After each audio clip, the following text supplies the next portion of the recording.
Can you tell the difference between this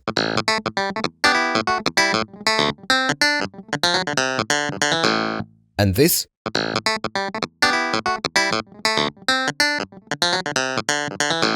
One is played through a physical sound module, the other is recreated via MIDI. And it just so happens that this is part of the fuel of a great debate. Hardware versus software. The debate that has plagued the music production community for years. What if I told you that this entire debate is pointless?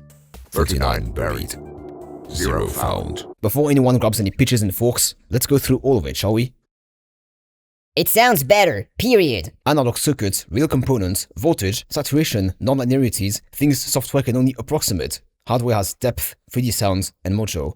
But it's often said without blind tests. You can't fake real workflow. Turning knobs, patching cables, and having one function per control encourages creativity and prevents option paralysis. It also prevents recall, portability, and quick revision. Limitations breed creativity. One synth with one oscillator and no preset forces you to learn sound design and make intentional decisions. Or it just limits you and costs you 2K. Hardware forces commitment. You print audio, you commit to sounds, and move forward instead of endlessly tweaking plugins, because undo doesn't exist in hardware. Software is disposable.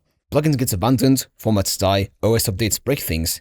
Meanwhile, a synth from the 80s still works, after 600 euros in repairs and a custom PSU. It's an instrument, not a file, you moron. Hardware feels like a musical instrument with personality and not a spreadsheet with presets. Romanticism is doing a lot of heavy lifting here.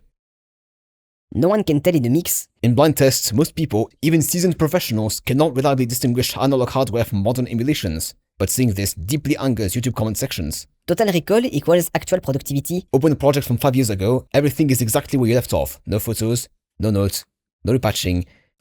We don't answer. For the price of one synth, I get 200. A single hardware synth can cost as much as an entire professional plugin ecosystem. This is also why beginners actually finish music now. Software can do things hardware literally can't. Granular, spectral, additive, resynthesis, MPE, and automations beyond physical limit. But yes, your Minimoog sounds great doing that one thing. Portability wins. Your entire studio fits in a laptop and a controller, and you can work literally anywhere. By the way, hotel rooms produces more music than studios. Most hardware is just software in a box now. Many modern hardware synths are digital engines running on embedded computers. The forbidden truth.